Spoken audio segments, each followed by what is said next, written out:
Shares of Canada Goose fell today, closing down almost 13%, even though the company posted better than expected earnings.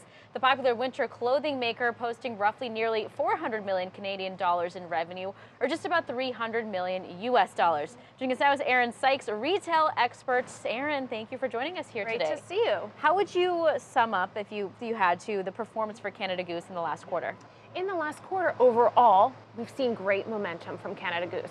They have 40% of their sales coming direct to consumer. So they're not as susceptible to the volatility that we're seeing, especially today with the retail markets. And I know there's some issues with their Asia expansion going on. So I do see positive momentum for them again in the future, but I do also recognize that today was a very off day. Consumers still seem to, and no pun intended, flock to these jackets, to the products that Canada Goose puts out on the market despite the high price tag. What does that spell out about the consumer confidence right now? Well, we're willing to spend, and I think that Canada Goose has become almost like Windex, you know? Like you see a big puffy jacket and you're like, it's a Canada Goose. Maybe it's a Macage, maybe it's a Montclair, but like they just really own that puffy jacket market right now. So we're willing to spend $1,000 to be warm and to have functionality. And especially us in the Northeast or in Canada, then I frankly think it's made my life easier in the last 2 years since I've owned one. So it's, I think that we're all just, we have some money.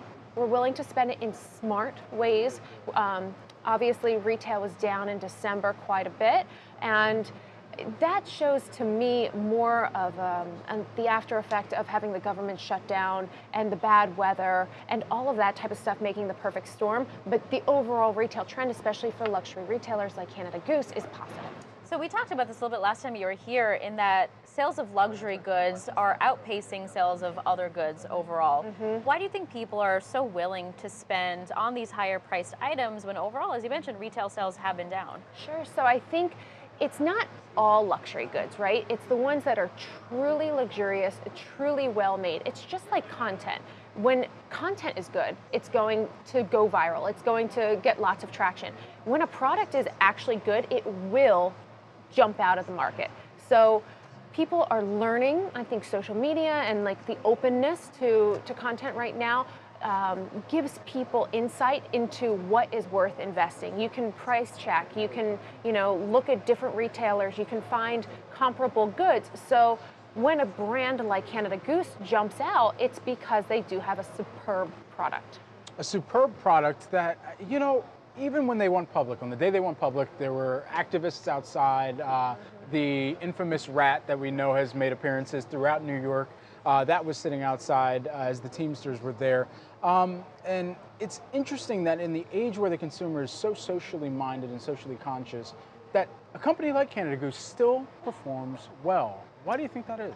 Yeah, I think it is, it's very tough because I don't like animal cruelty. I think it's a horrible thing, especially when you see imagery like we saw with the protests against Canada Goose.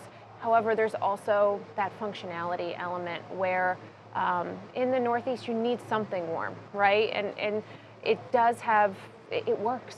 Yeah. So I think there's this catch-22 situation where people want something that is warm, waterproof, etc. Unfortunately, you have some other issues to deal with. As you mentioned, direct-to-consumer sales accounting for over 40% of sales for Canada Goose, but at the same time, we have these direct-to-consumer startups who are offering prices that are as high quality, arguably, at lower price points. How do you think a company like Canada Goose can survive against these startups that are making luxury more affordable? Sure. Well, I think a competitor to look at is Sam. Have you heard of Sam jackets? So they're about half the price of Canada Goose. They're much more fashion forward than perhaps the utilitarianism of Canada Goose, and they've made incredible strides as well.